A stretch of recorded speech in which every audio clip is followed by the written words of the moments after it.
우리 사회가 당장 맞닥뜨린 문제, 저출생을 분석하는 YTN 연속기획 마지막 보도입니다.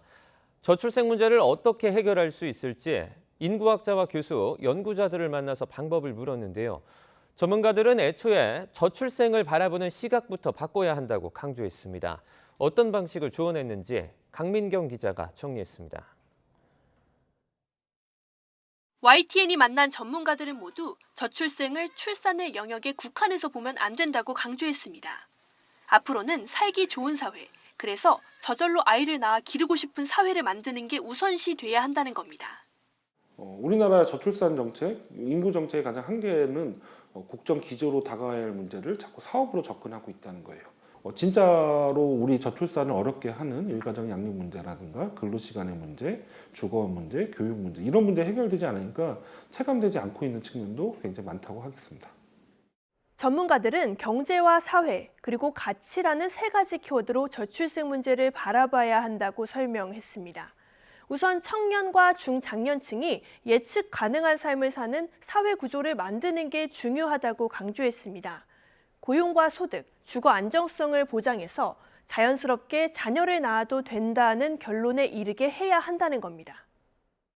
청년이 결혼을 하고 가족을 형성하고 자녀를 낳고 기르는 것 자체가 정말로 중요한 사회적인 역할이다라고 인식을 해야 되고, 그 역할을 개인에게만 떠넘기지 말고 우리 사회와 국가가 같이 이것을 분담해야 되는 시기라고 보거든요.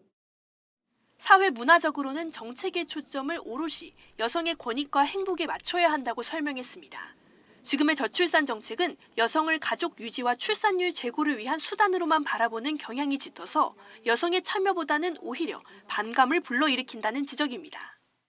앞으로 그 인구 정책은 여성을 어떤 사회 구성원으로서 개인 주체로 보고 일가 가정을 양립하고 또 자기가 아이를 낳을 수도 있고 낳지 않을 수도 있는 이런 다양한 선택지에 살고 있는 여성들의 삶을 이해를 하는 것이 먼저 필요하다라고 생각을 하고요. 전문가들은 마지막으로 이른바 정상가족의 신화가 깨져야 한다고 입을 모았습니다. 동거와 육아 동맹체 같은 다양한 가족 구조를 받아들이고 여기서 태어난 아이들 역시 똑같은 혜택을 받도록 국가가 지원해야 한다고 강조했습니다. 동거라던가 동반자혼, 그리고 그룹홈이라던가 또 한부모 같은 형태도 모두 가족의 범주에 들어가고 있습니다. 청년 세대 개인의 이제 삶의 방식과 선택들을, 다양한 삶의 선택들을 온전히 존중하고 수용할 수 있는 사회 문화적인 토대가 반드시 필요하고, 전문가들의 말을 종합하면 얽히고 설킨 저출생의 실타리는 결국 국민 개개인의 삶이 행복해져야 풀어낼 수 있습니다.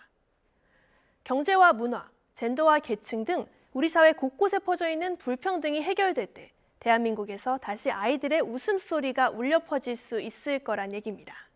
YTN 강민경입니다.